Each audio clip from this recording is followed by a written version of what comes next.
Hello, hello, everyone, fellow witches, wizards, muggles, and everything in between. Welcome to session number 1 of the Harry Potter Wizarding World campaign.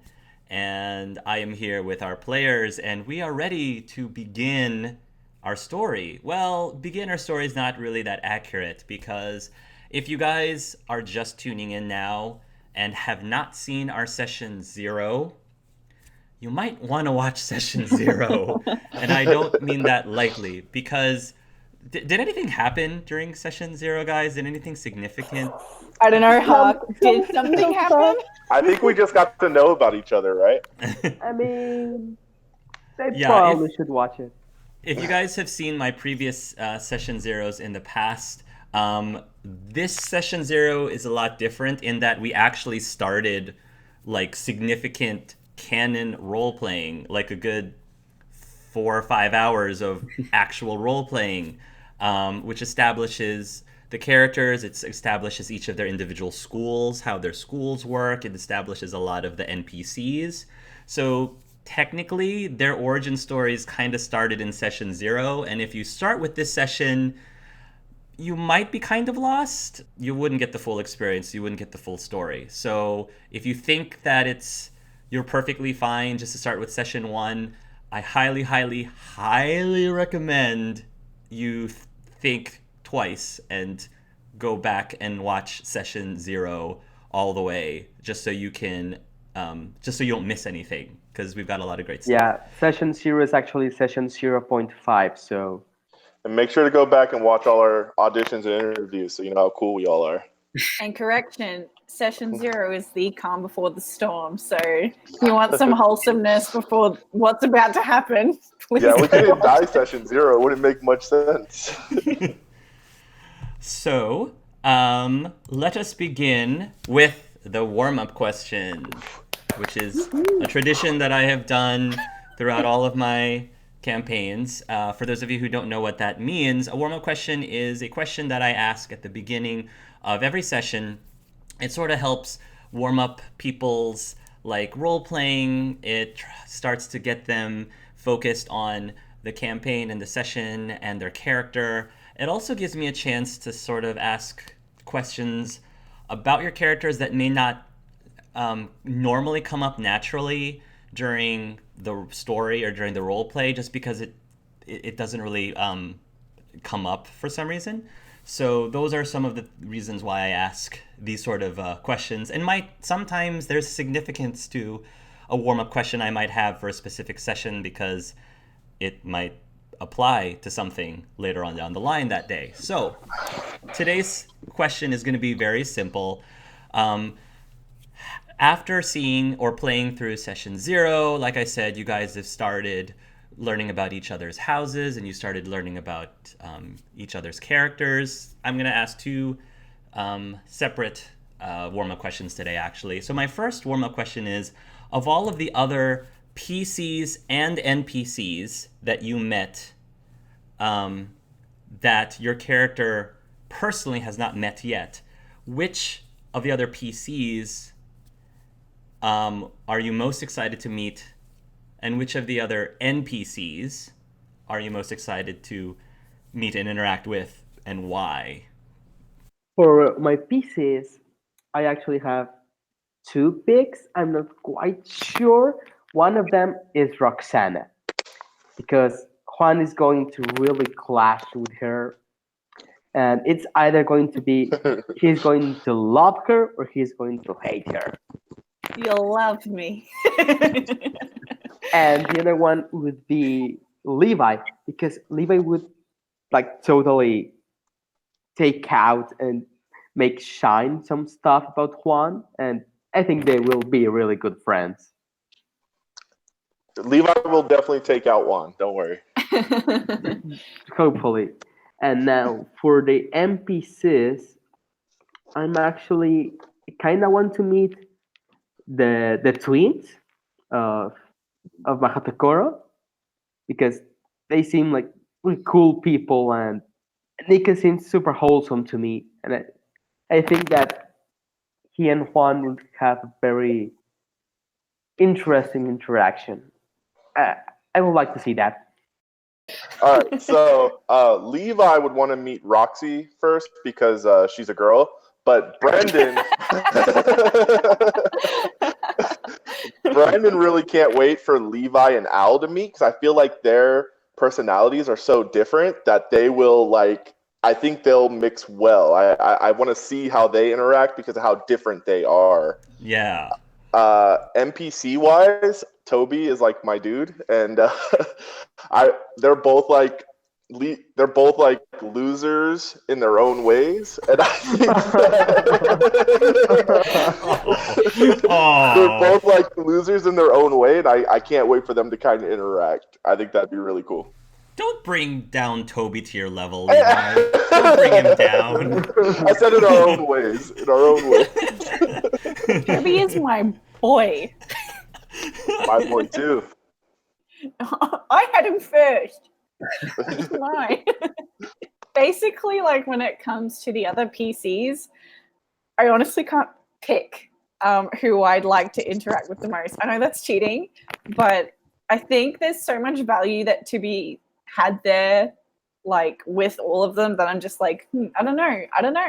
So with that, I can't really answer. But in terms of the NPCs, I think Chance definitely. I think she'll love him. Oh, and actually, probably tied with Juan's stepdad, Ivan.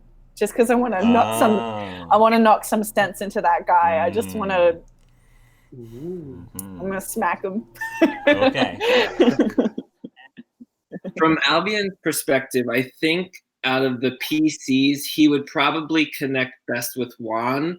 However, from my perspective, I can't wait to see Roxy and Levi meet each other because I think that's going to be entertaining. Yeah. In terms of That's just gonna happen. NPCs, I think I touched on this in the chat we did afterwards last time, and I think that Albion would be interested to meet Boris from Kodovets.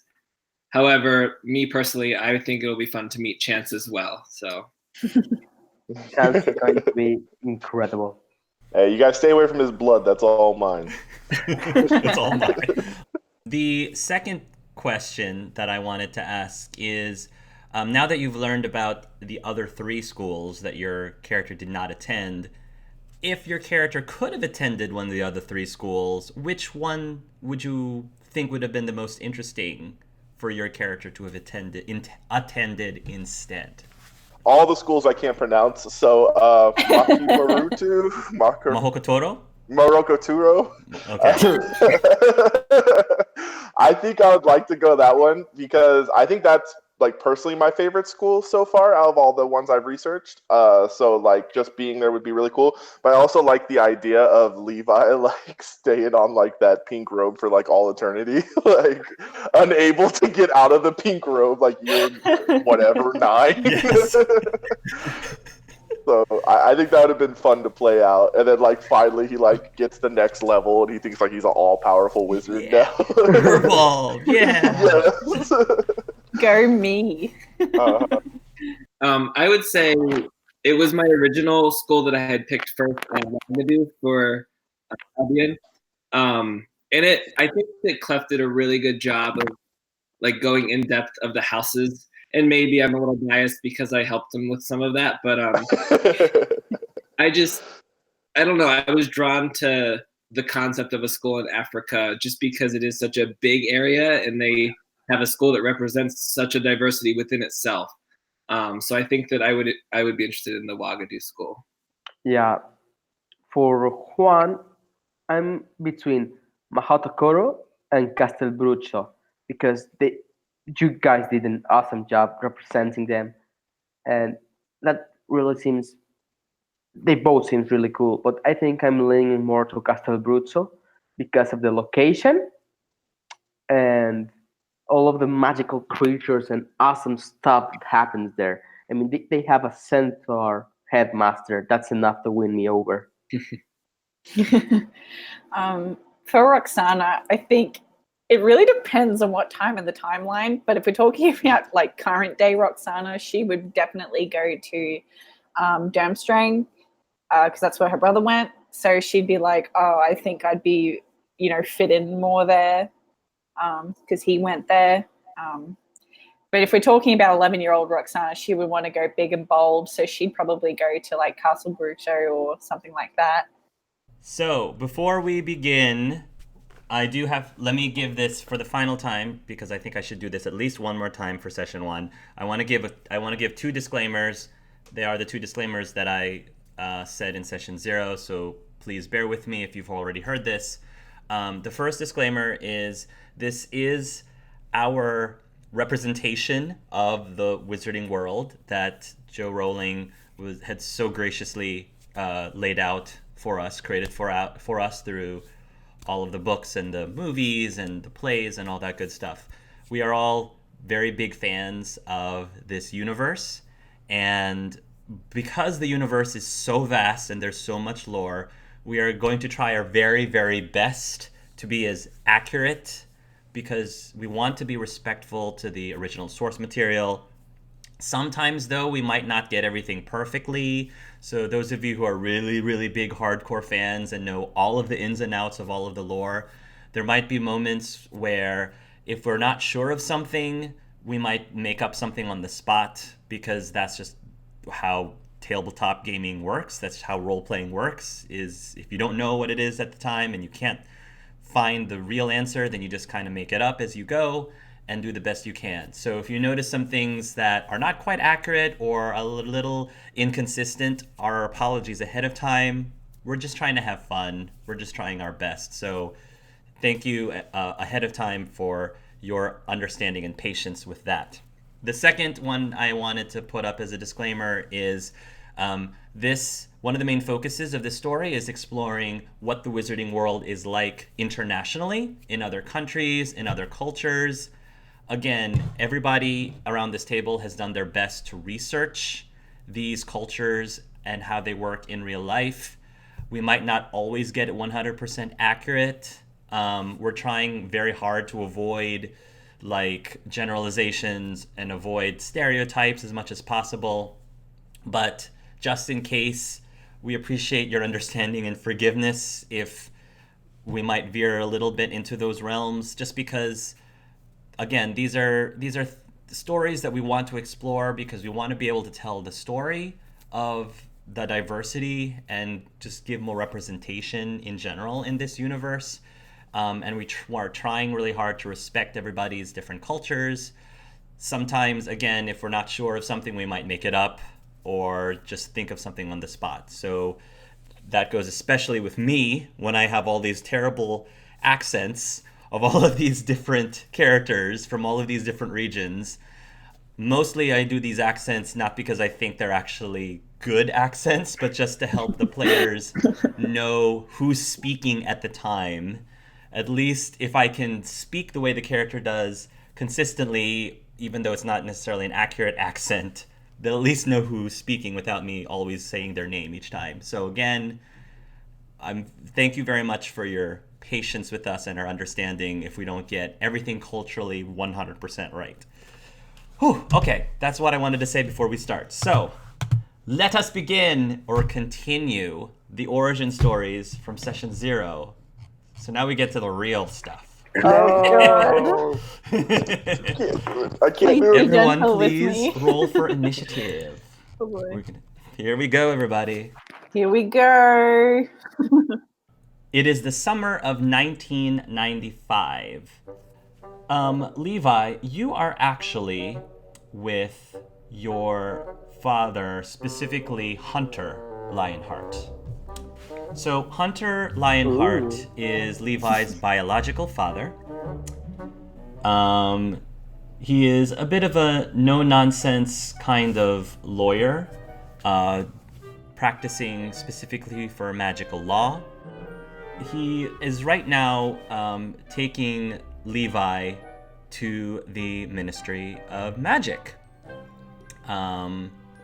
And one of the reasons why he's taking him there is because I don't think Levi before has set foot in the Ministry of Magic, and your father thinks that it might be a good experience for you to at least see the place and learn about it. You've been homeschooled this entire time, and I think he just wants to give you more exposure, like learn more about the real world and all that good stuff. So he basically takes you through the Muggle areas, and I should probably preface this again that throughout this campaign, when I say Muggle, it's very possible that different regions, like in America, they call Muggles no-mages.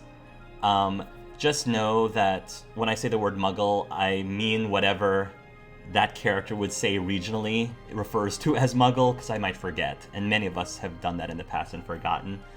So Muggle no-mage, or whatever the case may be for that character, just know that that's what we mean. So he sends you into this... you actually go to the bathroom where there's a bunch of stalls, lavatory stalls.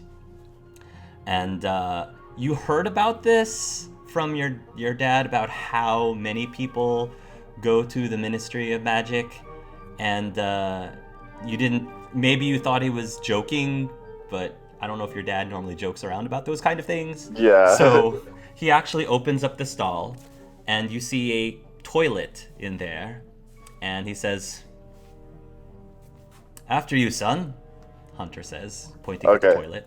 So at this point, Levi's a little bit different. He's kind of got his head down, kind of like shy, hands in his pockets, not looking around very much. He's like, into the toilet, Father."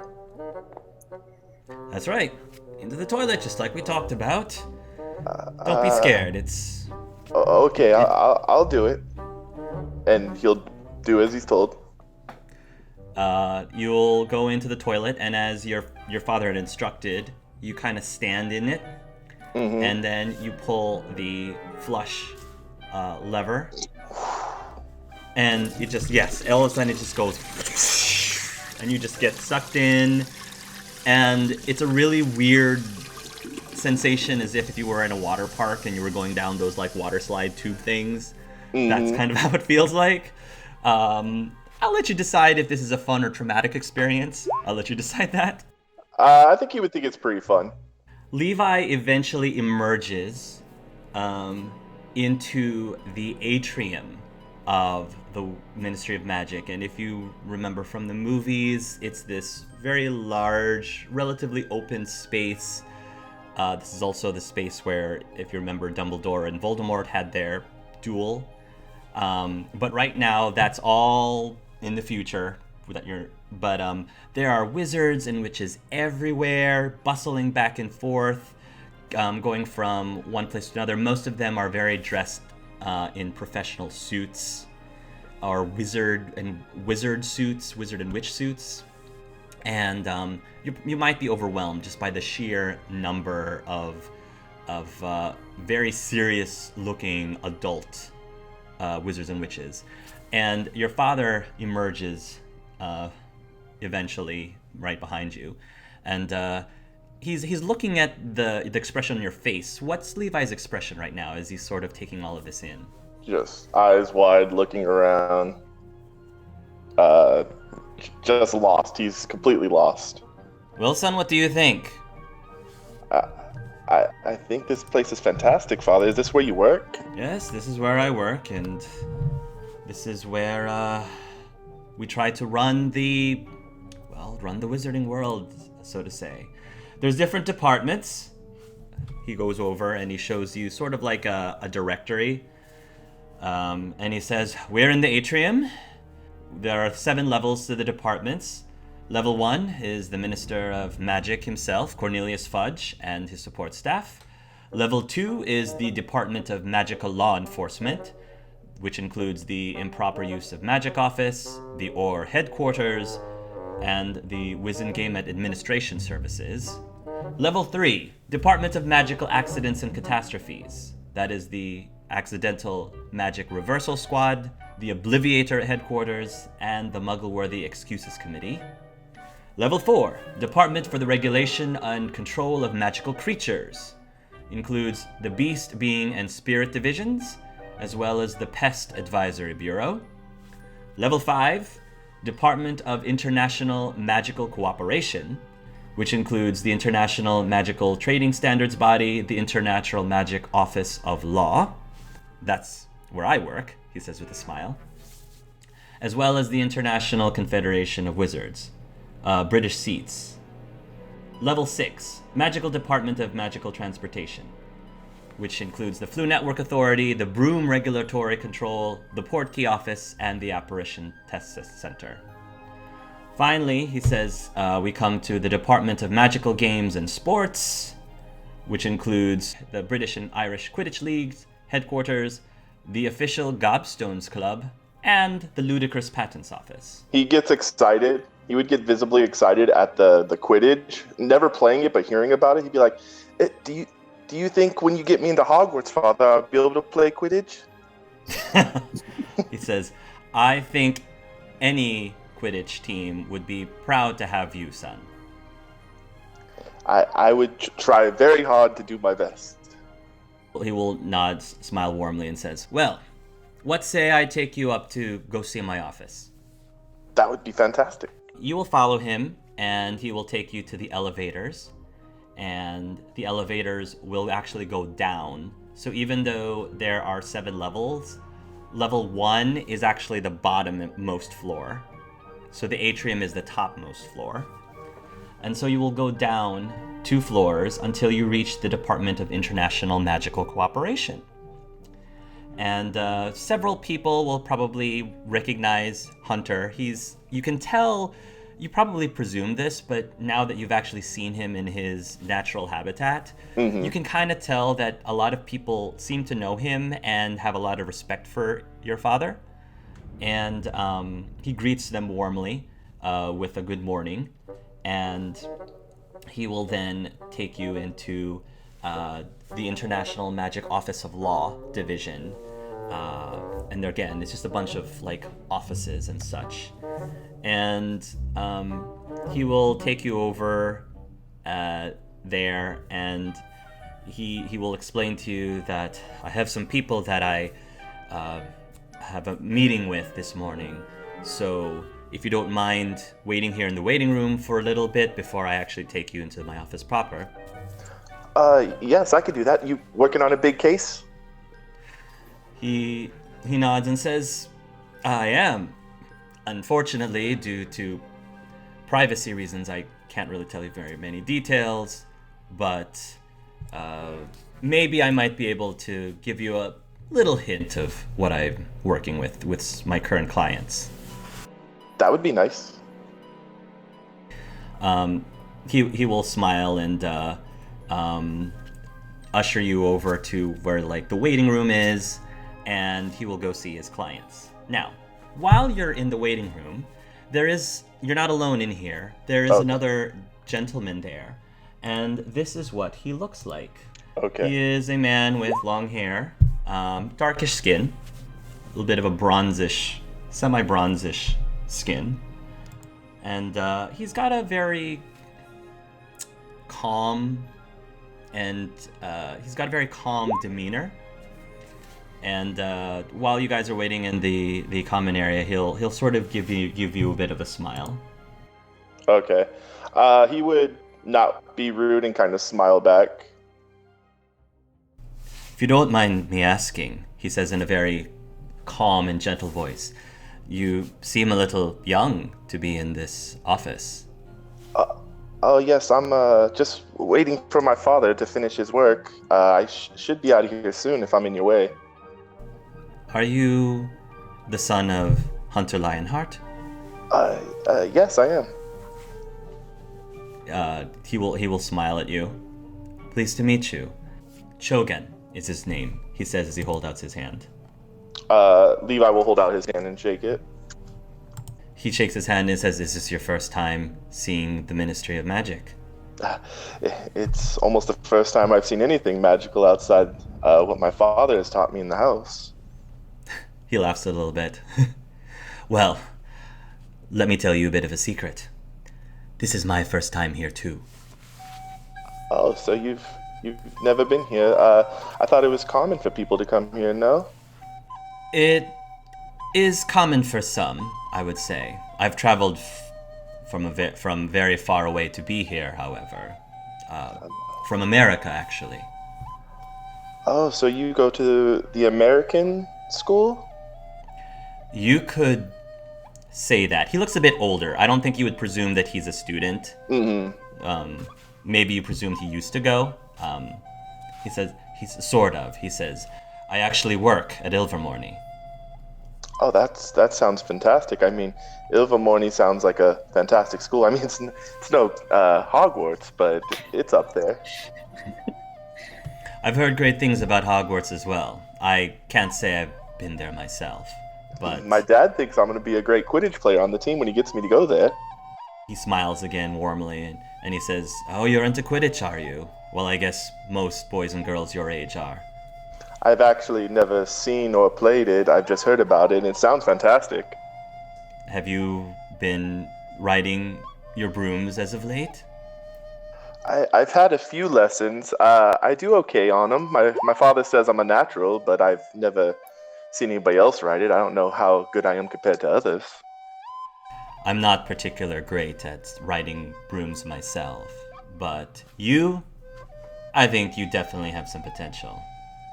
You are a Lionheart after all, and from what I've heard, Lionhearts tend to do very fantastical things with themselves. Yes, my father and my mother both have done great things at Hogwarts. They actually met at Hogwarts. Hopefully when I get to Hogwarts, I'll find my future wife. He says, well, all things happen in due time. For right now, just focus on your Quidditch. Yes, sir. Tell me, Levi, you said was your name? Yes. What is your father really like in person? I assume kind of what you see around here. He short on words, kind of stern, but he is loving and he cares. But he doesn't talk very much. I don't mean to intrude, so please tell me if anything that I'm asking is too much invasion of privacy, but I was just curious, if you don't mind me asking, what does your father tend to feel about muggles? Oh, he really likes them. He believes that they should get a fair education, and that they should get a proper chance at going to one of the big wizarding schools, regardless of their wizarding prestige. Well, I'm happy to hear that.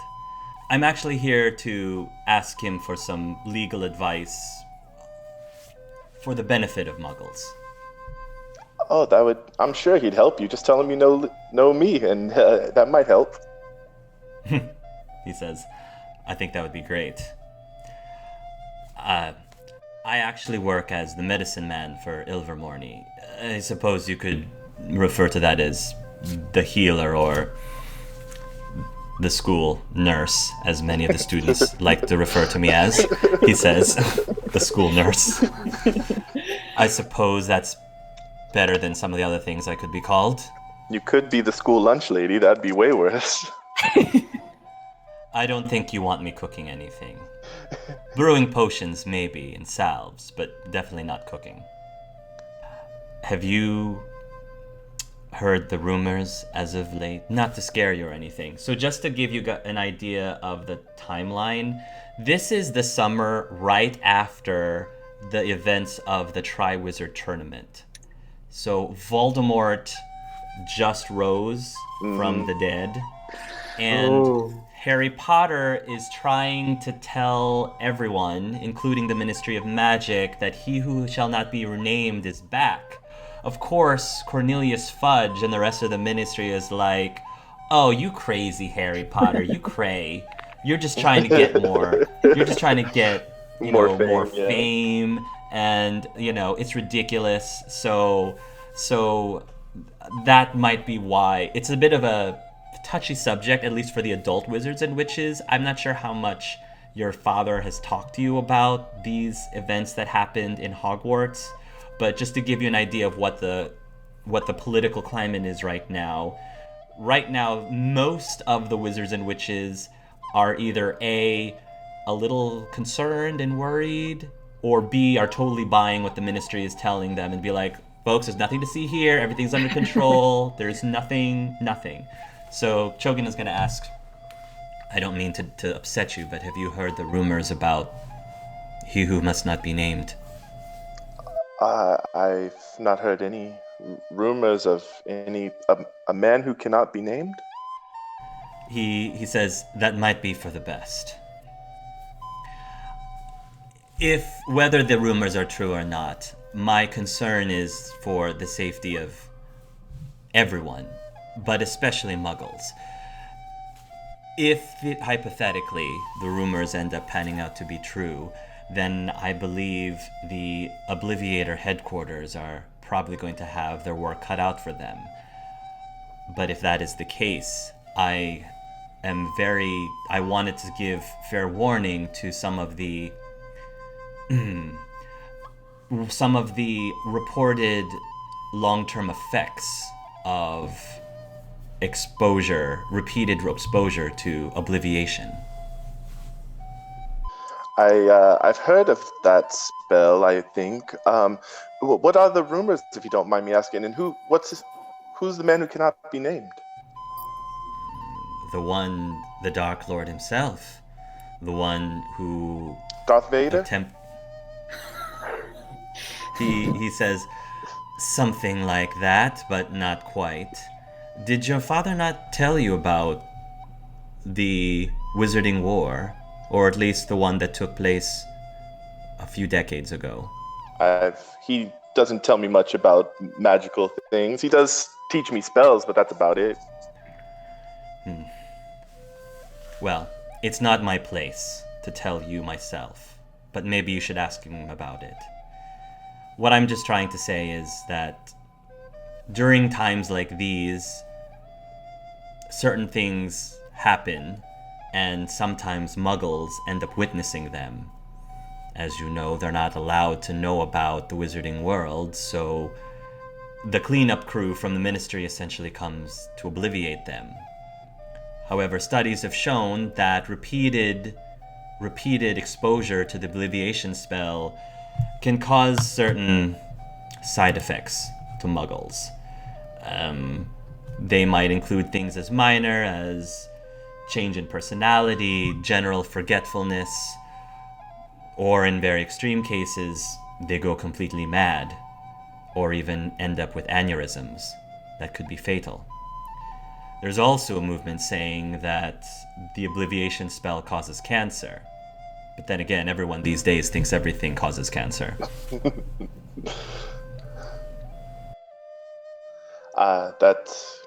That spell sounds very dangerous. I don't think anybody should really be doing that. Hopefully, like I said, the rumors are just rumors and there's nothing to be worried about. But I'm here. I don't think that I would be doing my job as a healer without at least saying something to the ministry. Have you had to deal with any of these Muggles that have lost their memory? I did, actually. There was a time when I witnessed it myself. These gentlemen in white suits appeared, and they needed to clean up the area of Muggle witnesses. It was very awkward seeing that, I would say, is the best way to put it. I'm not 100% sure about how I feel about the procedure. Yes, this spell sounds quite dangerous, and I'm glad you're here to make sure that the Muggles are safe from it. Well, I feel that some of us have to do our part, yes. Meanwhile, in another part of the Ministry of Magic, Albion Mermont and Augustus Mermont are also entering into the ministry on that exact same day. Coincidence? I don't know. I think not. Oh no! Hell yeah. So, Albion, you are with Augustus Mermont. Now, Augustus is also a no-nonsense a member of the ministry, but he's a little different from Hunter.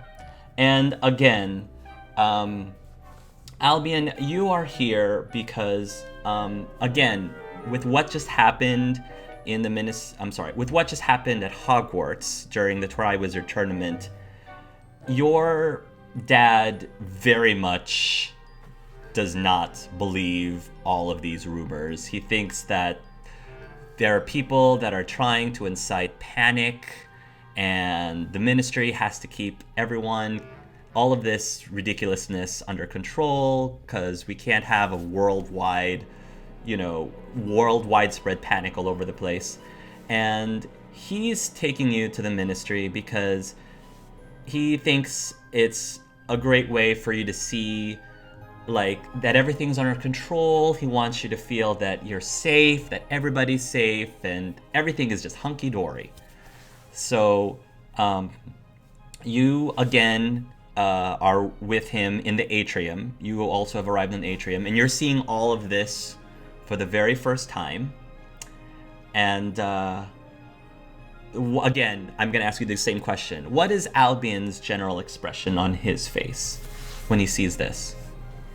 Being that he's seen other stuff unlike Levi, he's probably not as awestruck, but he's definitely curious, just to see how different it is from the Japanese Ministry of Magic, because I imagine he's been there at least. And just to make sure, so you said Levi is about 13, so that would make me, I think, 14 at this point. I think that's correct. I think that's right. All right. So yeah, it's just more of curiosity. He's just kind of like looking around. Augustus will say, "So, Albion, welcome to the most powerful Ministry of Magic in the world." He seems very proud of this. Al just kind of shrugs his shoulder. He looks a little like his pride was struck a bit when you sort of said meh. And he says, "Albion, show some respect. This is the Ministry of Magic in the UK. You can't just look at this and think, meh. This is a well-oiled machine. Every single member doing their part in this big organism, this giant ecosystem of pure respectable bliss." Says, yeah, everyone putting on that face that everything's okay and just trying to, make everyone think certain things. I see it.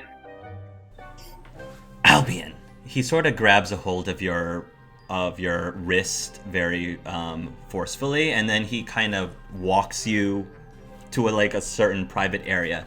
He says, "Albion, I did not take you here to embarrass me. I have very, very important colleagues here, and I don't want them to get the wrong idea about yourself." But you know that he means I don't want them to get the right idea about him. Right. Not necessarily you.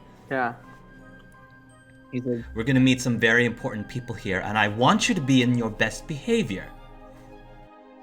if there's a clock or something nearby, I would probably glance to the clock and just be like, well, promise me we won't be here long, and I'll put on a smile too, Dad. He says, "We won't be here for too long. I just wanted to show you what I do in my day-to-day. And I understand if that might sound a little boring, but during these times it's very important. Your mother also thinks it's important for you to see this too." I know she had a potential ministry background as well. Correct. Are you able to fill me in on any of that? She is an Aur. Okay. She actually is a very good, well-renowned Aur. A lot of the stuff that she works at is classified, so you don't know everything that she does. Mm-hmm. But she, since you guys moved to Japan, though, a lot of her work is actually is not here in this specific ministry, Mm-hmm. but it's in whatever the Asian equivalent of the Ministry of Magic is. I don't remember exactly where that was. Maybe you specified. I feel like you specified where it was, though. Yeah, I think I put the Japanese Ministry of Magic in Tokyo. Yeah. Okay. So a lot of her work is in Tokyo. Okay. But your dad, because of his line of work as the international magical cooperation as an ambassador, he's constantly like working all over the place worldwide, which is why he took you here. Okay. So your mom does not necessarily work here as well. Right. I didn't think she'd be like there with them, but I was just a feel for what her connection is to the ministry at this point. So you guys will make your way towards the office, and as you are walking, you reach level 5, and you're making your way to the office when you hear a high-pitched, shrill voice say, "Augustus, good morning to you," and a very weird saccharine voice. And when you turn around, you're going to see this short woman dressed very much in pink. Very, very pink. No. I knew And it. she's got a very big smile on her face. And he says, "Dolores Umbridge, a pleasure to see you." This is the perfect person for Albion to meet, to not embarrass him in front of his father. The devil has come. Dolores, I would like you to meet my son. And he's definitely like putting on a show right now. He says, "My son," but you can kind of tell in his eyes he's a little nervous, like introducing Albion to this woman. He says, "Albion, this is Miss Dolores Umbridge. She is Madame Undersecretary of the Minister of Magic himself, Cornelius Fudge. This is your son. Oh, what a treasure you must be. Pleased to meet you, Albion," she says in a very patronizing way. So he opens his mouth to talk and kind of sucks it back and gives her a bow very politely, and "It is nice to meet you too, Miss Umbridge. Right. But you actually can call me Professor Umbridge. I think I'm going to look forward to seeing you very soon at school this year in the fall." No, Dolores. I'm sorry. Albion actually doesn't attend Hogwarts. He actually attends Mahokotoro. Oh, Mahokotoro. I see. And like you can see something. Her mouth is smiling, but her eyes are like, "Oh, Mahokotoro. Oh," and she says, "Such a shame. I was very much looking forward to getting to know you more during the school year as the new Defense Against the Dark Art teacher over at Hogwarts." I guess it'll have to be another time then. Maybe. You seem like you have such potential. But I'm sure that all of the professors in Mahokotoro are adequate as well. His teachers and education system at Mahokotoro is very good and excellent, Dolores. I'm sure they are. Well, what subject are you most interested in, Albion? She says.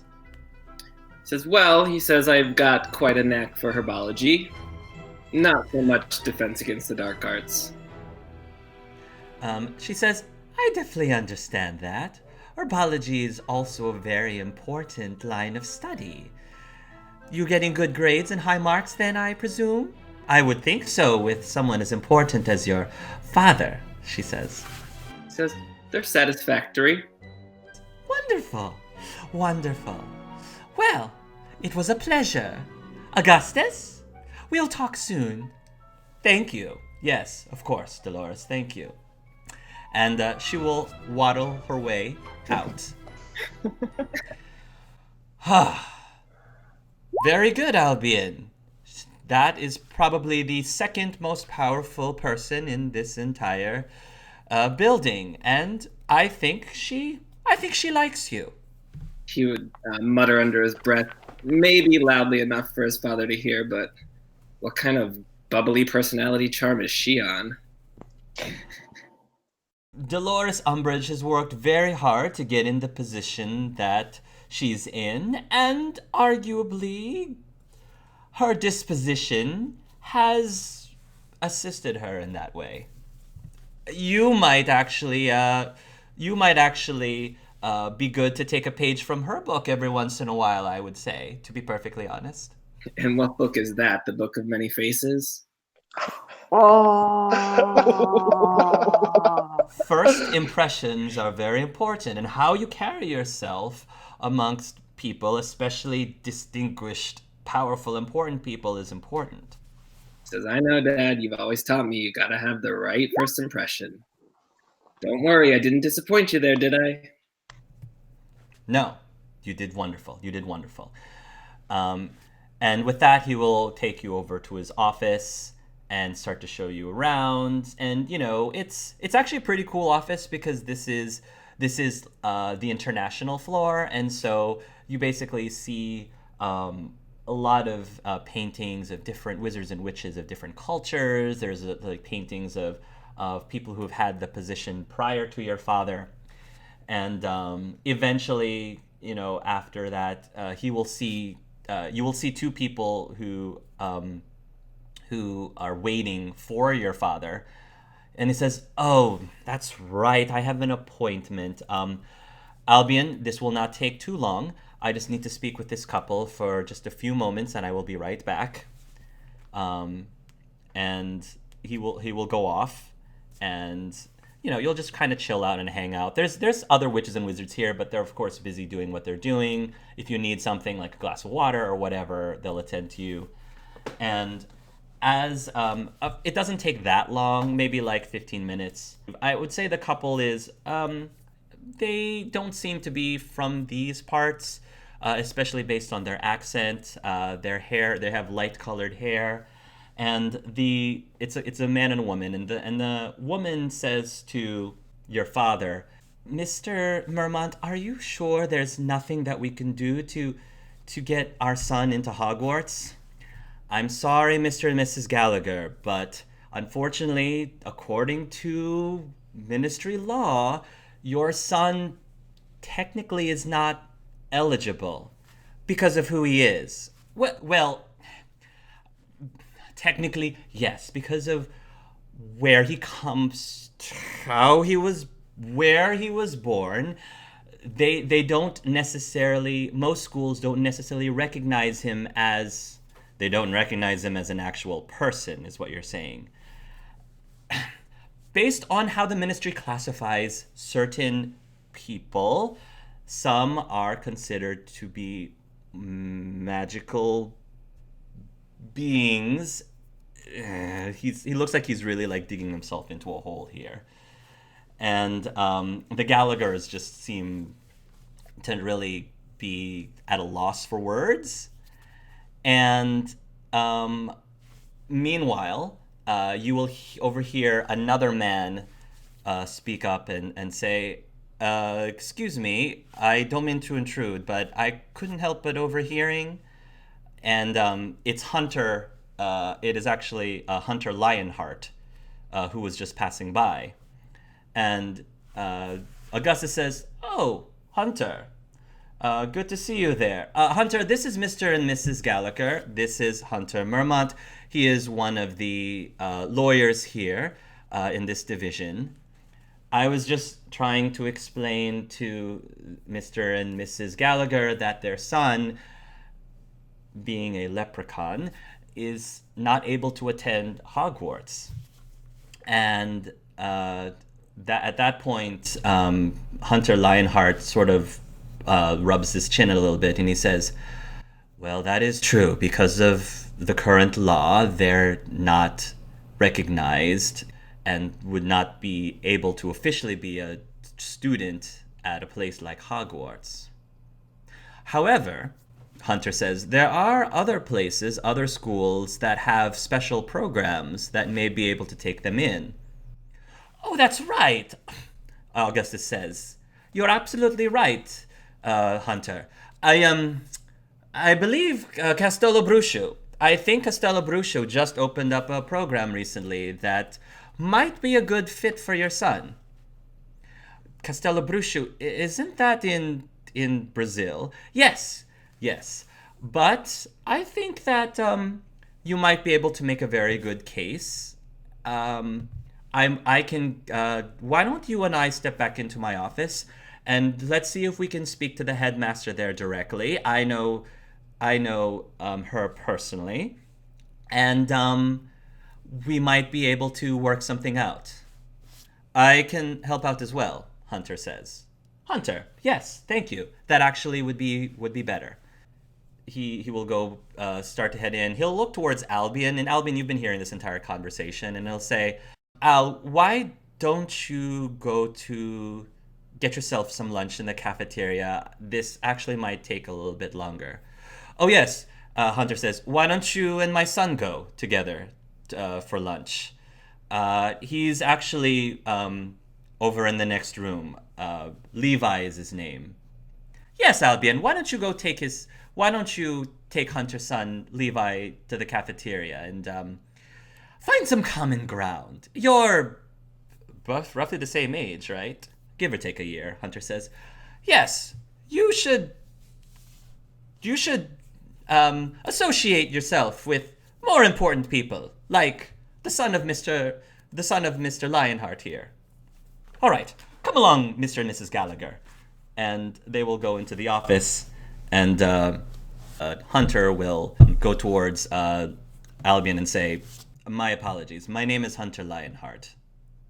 There's no need for apologies, Albion, and he will bow. I'll try to make sure that this doesn't take too long, at least until you're all done with your lunch. But if you can go with my son, I think he would appreciate it. Just anything to get me a break from all this. So he'll give you a smile, and he will enter into your father's office. If possible, before they go into the office, Albion would probably get his dad's attention and kind of turn out his pockets and show that they're empty and be like, I might need some money for lunch though, Dad. Yes, of course. He'll reach into his pockets and he'll drop some coins into the palm of your hand. That should be plenty. He says, don't spend too much on desserts though. He says, but I mean, I need enough to feed my new friend too, don't I? I mean, we want to be pleasant and kind, right? He reaches into his pockets and he says, Augustus, it's all right. The lad has a point. And he will reach into his pocket and he will take some coins out and he will put coins into your hand. All right. So then I'll kind of wave them goodbye and I'll search for Levi or turn around and try to scope him out and figure out where he's at in the crowd or the seats. Yeah. You'll go over to the room. So Levi, Mr. Chogan had just left. And shortly after he has left, this new kid comes in, and I've done enough talking, so take it away, boys. It's the stage is yours, so do as you please. Okay, so right now, Levi would definitely just be kind of shy and kind of head down, and he already feels out of place as it is, but seeing Al would kind of be a relief, because I think this is like the first person around his age he might have seen walk by within the little bit of time they've had. All right, so Al would approach and assume it's Levi as well, because like you said, they're two of the only ones their age, and he would just give his attention. Hey, Levi? Yes? He says, yeah, sorry, I didn't mean to startle you or anything, but your dad, that lawyer, is that your dad over there that just walked into that room? Yes, that would be him, yes. Says, well, I guess you and I are supposed to go grab lunch while our dads do all that important stuff that they've got to do, you know, the details. So, hungry? Yes, you'd want to hang out with me? So it seems like a lot better than hanging out with them at this point, but pardon me, I didn't even introduce myself, and he would give a polite bow. Albion Mermont. Levi Lionheart, he'll hold out his hand. After the bow, Al would shake it, and then he'd reach into his pocket and say, here, these actually belong to you, and he'd hand him the coins that Hunter gave him. Okay, and these are like wizarding coins, right? What do I do with these? He said, it's money. We're gonna go buy lunch with it. Oh, This is the currency they use here. Okay. Oh, yeah, you're not familiar with wizarding currency. No, I'm very much into the muggling world. We use like quid and stuff like that. I don't know what they use. Oh, no worries. He said I can help you out. It's not too difficult. So I think the cafeteria is this way, and he would point in a general direction. Let's go. And I would just follow kind of wherever he goes. I assume we'd be able to find it. Yeah, you'll easily be able to find it, and there's already a lot of people there who are having an early lunch or very late breakfast, and there are many different stands, I guess, that you can get food from. Some of the food might actually look a little foreign to Levi, especially because there's some wizarding treats here and there. So I don't know if Albion points anything out or if he recommends anything. I'll leave that up to you. All right. So what kind of food do you like? Scones.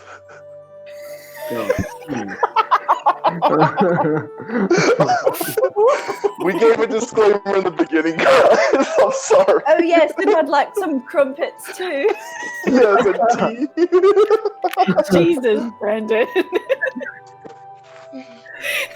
This is why we give the Fingers and disclaimer. mash. Okay, keep going. He says, I think there's a lot of bakery items over at this general area. He said, maybe check out something over there, and I'll meet you at the place where we'll pay, and I'll help you out so they don't try to rip you off. Okay, perfect. And then, I'll walk over and just grab whatever looks familiar to me and take that. Albion would probably, seeing that he hasn't been back in the UK for a while, he'd probably go for some of his favorite food from when he was growing up in the UK, rather than his traditional Japanese cuisine. Because I assume they have a nice variety. Yeah, I would say so. So he would pick some traditional food from before, and he would Like pumpkin pasties, cauldron cakes. He loves things like that. Pastries. All right. Okay. So then I assume we would meet back up, help each other out, and maybe have a seat at that point. As Levi sits down, he'll be like, "Do you go to Hogwarts?" He says, no, I actually don't even live here. He says, my dad works for the International Ministry of Magic, so I'm just here visiting. Well, I kind of live here. We've got 2 houses. Anyways, it's a long story, but I go to Mahuru. Oh, is that the school in Africa? He says, no, I'm not sure what that one's called off the top of my head, but it's actually in Japan. Oh, well, that sounds lovely. How's your guys' Quidditch team? He says, well, pretty good, but not that I would know. But yeah, I think we have a decent team. My friend Nico plays on the team. Oh, that sounds great. Yes, when I get into Hogwarts, I'm to be on the Quidditch team. I've been looking very forward to that. So I think Albion would kind of like give him a weird look because he would assume that they're the same age. So he'd say, when you get into Hogwarts, where do you go to school now? Oh, I'm actually homeschooled. My father homeschools me, but he promises to get me into Hogwarts. He's been saying that for a while. But I think it's about time. Well, good luck with that. Is that why he's here today? No, he's got a very important case. He couldn't tell me what it was about, but I spoke to another man, and something about he was here for somebody who can't be named, some gentleman who can't be named. Are you talking about the Dark Lord? He did bring that up too, and then I brought up Darth Vader. He said I was way off, so... Darth who? Darth Vader from the Star Wars movies. I don't know about that war, but I do know about the old Wizarding Wars. He brought that up too, yes. He said that there was Wizarding Wars, and he said something about a spell that gets rid of your mind, and then it can cause all these side effects. Yeah, I mean, there are spells that do that, but... So wait, your dad's here to represent he who can't be named? I'm confused.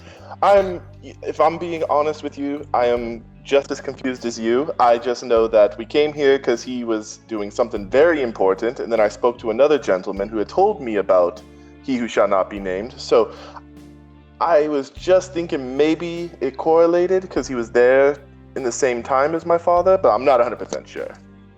I don't know about you, but maybe we can just leave all this political talk for them to figure out, because it kind of gives me a headache anyways. Yeah, my father usually doesn't talk to me about it, so that's how come I'm quite interested. But yeah, if you want to talk about something else, we could clearly talk about something else. So you don't know Star Wars. What is your favorite movie? Movie as in like film? Is that what they're called? Yes, like oh, that's a Muggle thing. Yes. Have you ever seen a movie? No? No, I mean, I've heard a little bit about it. My dad and mom talk about some Muggle things, but it's not really something I've looked into. Oh, well, they're fantastic. If you're ever around London, maybe we could go watch one sometime. Sounds like fun. Depending what's out, I mean, I hear in a few years a great Master of Disguise movie's coming out. We could go to. Yeah, it's coming back. Somehow slip Master of Disguise into every episode. Great thing to introduce movies to. A great movie to introduce someone to who's never seen a movie before. That's how we forge friendships here. Muggles are weird. This is entertainment for Muggles?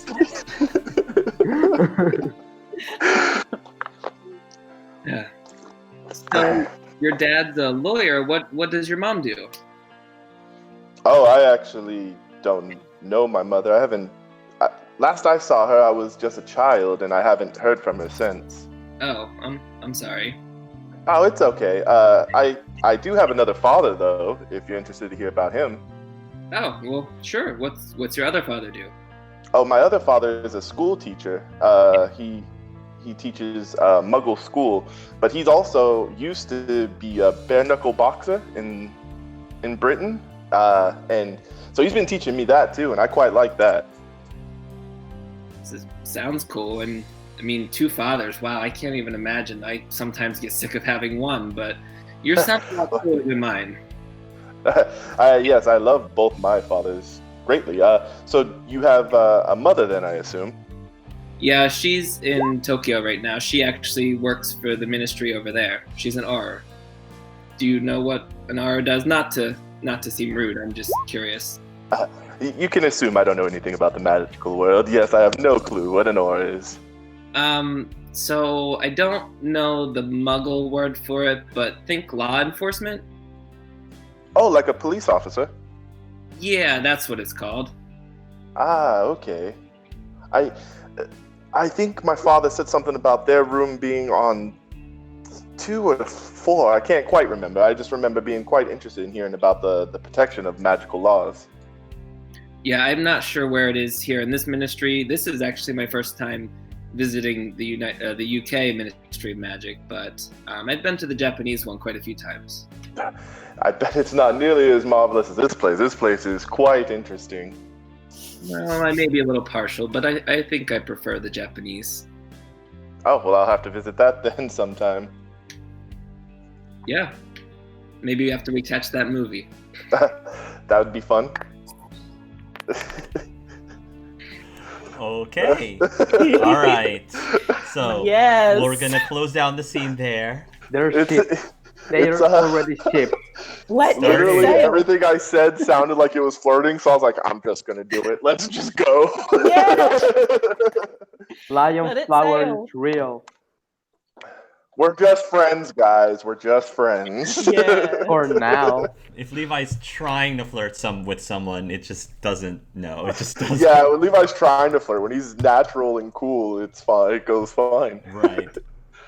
All right. So, Roxana, let's keep this moving. Oof. Roxana, we're gonna move back. We're gonna move back a little bit more in time to the year prior to this scene. So this is August 25th, 1994, the entire Svets family, as a surprise by your father, thought it would be fun to take you all to a big major event, the Quidditch World Cup. And during this Quidditch World Cup, it's really exciting because it's Ireland versus Bulgaria. Oh no. I know what happens at the end of this. And you all are so basically you guys have just arrived and there's people everywhere. You can see there are people either dressed all in green, if they've got like all of this Irish regalia about them. There are people who are in red because I think that's the Bulgarian colors. And you arrive they have taken you all the way to Dartmoor, England for this final, the Quidditch World Cup finals. And you're gonna end up in this grounds where all of the wizards and witches are setting up tents. They're setting up tents, and as you all know, these tents look large or look small from the outside, but they're a lot bigger on the inside. And the whole family is there. So it's your brother, your father, your mother, and your sister Natasha. And at this point, I believe Roxana is 11 years old. And I'm going to say that your father, how do you pronounce your father's name? Varfolomei asks Roxana for help to pitch up the tent. And so you're having this father-daughter moment. So this takes place just before your first year at school. This is just before your first year at school, and it's after the slug incident. Oh. After the slug incident. So your father will make a mention and say, "You never did tell me what your mother did to you when she found those slugs in her pillow." She locked me in my room. She didn't do much. So I found my own fun. Did you learn your lesson? No. He grins a little bit. But he doesn't say anything past that, but he just grins a little bit. Also, Natasha says that you've been going through some of her things, reading her diary. Yes. Is there a problem with that? You know, she's my sister. What is hers is mine. You know how testy Natasha can be. She enjoys having things her way, and to be quite honest, I find that it's far easier to just let her have her way sometimes. Well, don't you think that might be why she's a bit, Natasha-like? Do you let her get her own way? He sighs a little bit. What are you saying? Are you saying that I am doing a terrible job parenting? I wouldn't go as far as to say that, but yes. Well, She's like smiling as she says this. She's got a big shit-eating grin on her face. Yeah, your father is sort of like. I think the father's expression is more like he doesn't disagree with how Natasha ended up, like that he doesn't disagree with, but at the same time he's like, well, one thing I have to say with you, Roxana, is that you always are very honest. Oh yeah. With everything. Is my best quality. If she was my daughter, I'd put her over my knee and slap her silly until she learned her lesson. Well, I hope that you do realize that now that you're both going to be in the same school, you probably will want to get along to some degree. At least for both of your sanity's sake. But what would be the fun in that? He will sort of say, Roxana, are you excited about going to Koldovsterets? Of course. I get to finally start using magic, like you and Mother. Magic definitely is an important skill to have. It has its ups and its downs. But if used properly, it can could definitely be used to change the world. Of course. Meanwhile, while you're having this conversation, this is a very special time for the De La Rivera family because they also are in England as well for the Quidditch World Cup. So you are there with your family. So that includes you, your two brothers, your mother, your Yvonne, and your sister, Anna Maria. And Maria came. So Anna Maria is there, and she decided to meet the family because normally she's in America, but she met the family in England because this is a big event, and Yvonne thought that this was something that the whole family can enjoy. So he's very proud of himself that he is able to give this experience for the kids and Esmeralda. Very proud of himself. Excuse me. And you all are also sort of like setting up your tents too. And while you're setting up the tent, Anna Maria. Oh. Brandon, she's fair game. Don't say that. Oh my god. Wow. Okay. She's Wow. Alma. So Juan, by this point you have this is summer of 1994, like I said. So that means that you attended school in 1993. So this is your first year. You just finished your first year at school. And Anna Maria is going to help pitch the tent as well, and she will just casually ask Juan, so how was your first year, Juan? Oh, sis, it was hard being away from the family. I was worried about my siblings and what was happening to them, if they were okay. You know how I am. But I know how that feels, she says, Yeah. considering she's been in America this whole a time. lot. I know. I miss you guys too. America is a great place, and the Washington D.C. area is really exciting, but you're right. When your family's not there, it can get a little lonely. Yeah, but I mean, I made new friends. Did you? Yeah. Who? Tell me about them.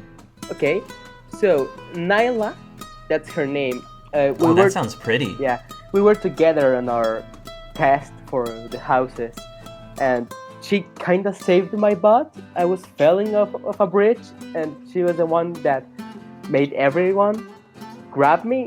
It was really exciting, and she's really cool, and she's smart. We are getting along pretty well, and the classes have been amazing. You know the things they can do? People like 2 years above me, they can already transfigurate into animals. It's incredible. I can't believe what I'm learning, and That's amazing, Juan. What are some of the most impressive animals that they can transform into? I've seen a guy that's 3 years older than me transform into an elephant. Wow. Yeah, it's crazy what they do there. And I've been learning all these spells. Sis, I can do magic without a wand. Really? Yeah, basic spells. They don't use wands over there, And so I've been trying to learn how to use them. It's been really hard, but it's incredible. At that moment, Juan starts to getting calm, and he looks like his mind is in another place. It's been cool. She says, how are things going with Yvonne? You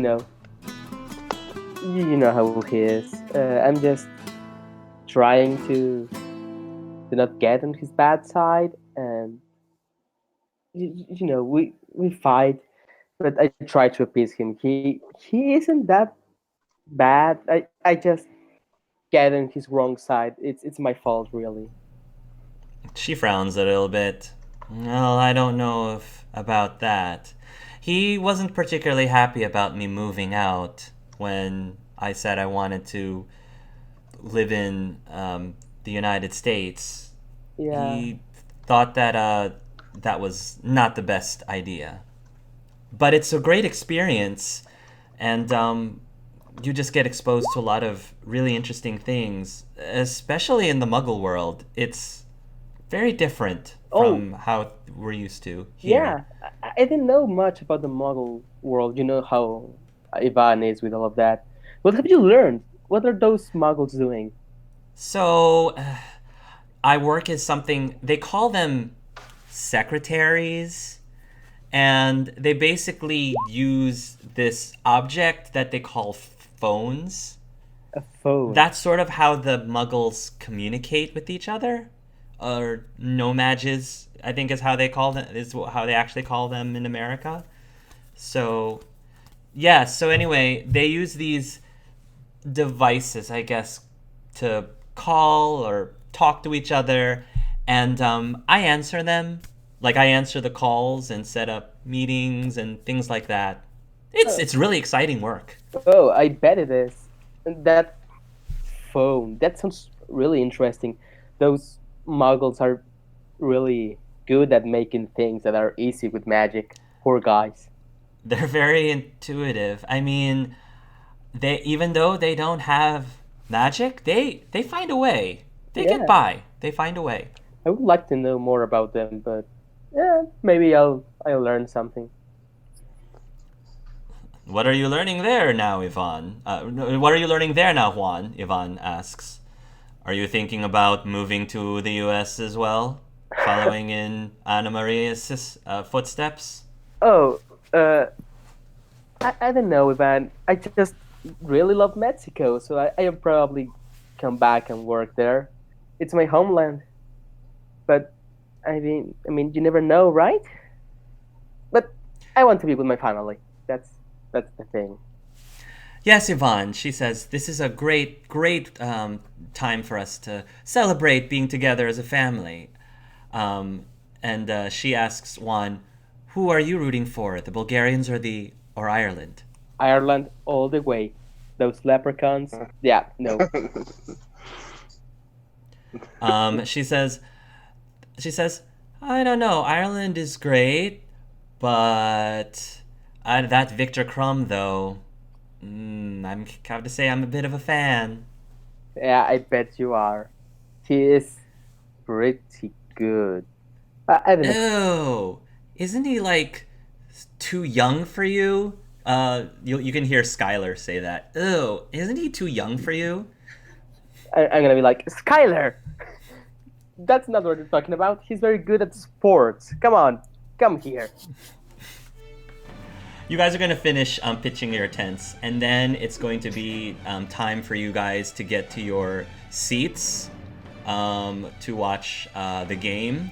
And so you guys are going, your family is going to get yourself set up on the bleachers. And it just so happens, coincidentally, that the De La Riveras are going to be sitting right next to the Svets. And when Juan's family arrives, you're gonna squeeze into one of the boxes, and Juan, you're gonna end up sitting yourself right next to this Russian girl, which is, unbeknownst to you, Roxana. So the game is about to start. They're about to give the pitch. There's a lot of excitement. Your family is gonna be like doing their things. Roxana's family is doing their thing, and right now the two of you are sitting next to each other. What happens? Well, sorry. Juan is going to be like somewhat nervous because he looks at her and he's like, she looks very wild. I don't know if I want to talk to her. So he's going to be like somewhat uncomfortable, like trying to sit with his family, but like feeling the presence of someone else. by his Right. side. It's very crowded because there's so many people at the final World Cup, so you're kind of like you're kind of smashed together, so you can't help but be really close to each Yeah. other at the moment, sitting right next to each other. Roxana's gonna nudge him and like lean in, and she's gonna be like, "So, who do you think's gonna win?" Hi. He's gonna look like really nervous, and then he's going to start calming himself like, obviously Ireland. Really? You can Yeah. blatantly see she's got the red face paint on. Nice. I'm gonna say your whole family is in the red paint right now. Yeah. I mean, I know that you made the wrong choice, but you can still change. Is that right? I mean, yeah, you have Victor Crumb, but he's not much older than me. He can't compete with all of the great players that Ireland has. I'm sorry. Listen, okay? Victor Crumb isn't just a Quidditch player. He's an artist. An artist. Yes. So, your little Irish pillows out there, they're going to lose. We have the leprechaun luck in our side. We can't lose. Superstition and hearsay. We have skilled